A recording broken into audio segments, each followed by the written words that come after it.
Қайырлы күн, күндеріңіз сәтті өтсін. Бүгін сіздермен бірге қаттама нанын дайындайтын боламыз. Менімен бірге жасап, еш-жеріңізді қуантыңыздар. Ең алдымен ыдысымызға 500 грамм ұнымызды өлшеп салып аламыз. Және де 1,5 шай қасық тұз, 280 мг мөлшерінде жылы суымызды және де 1 жұмыртқа қосып қамырымызды илейміз.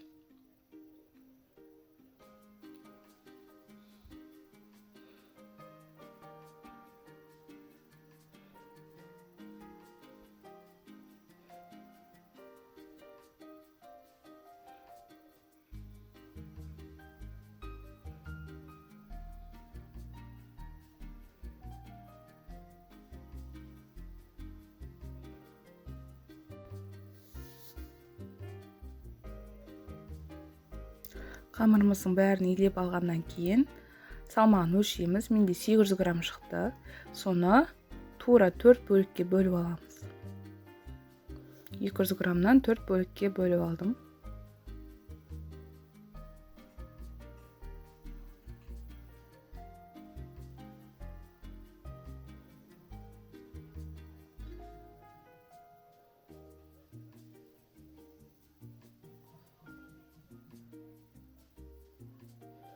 Біртіндеп жайып шығамыз.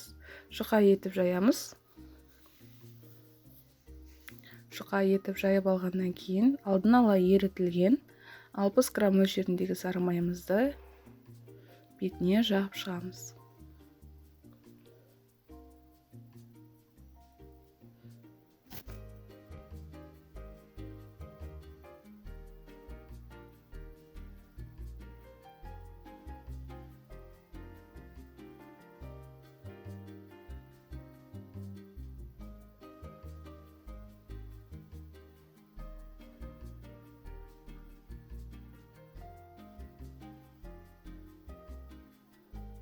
Сары майымызды толықтай қамырымыздың бетіне жағып алғаннан кейін бетіне кішкене ғана ұн себеміз.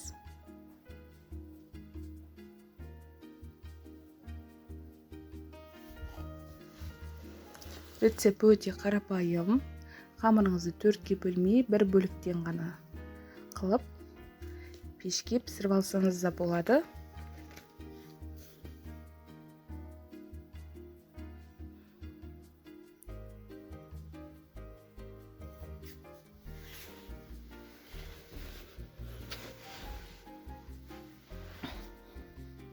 Осылай жиегінен бастап улитка етіп ораймыз.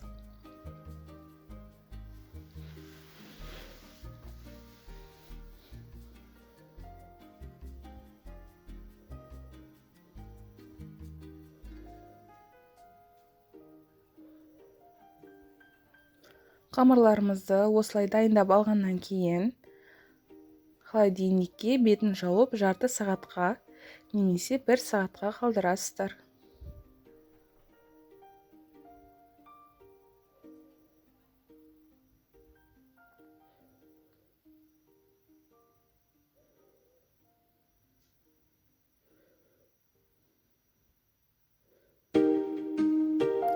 Жарты сағаттан кейін қамырымызды алып, осылай жұқа етіп, табағыңыздың көлемінде етіп, жайып шығасыз.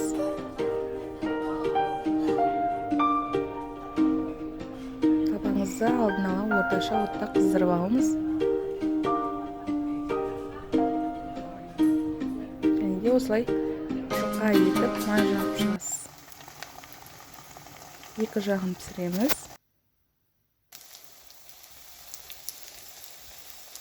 Ас болсын. Жасап көріңіздер.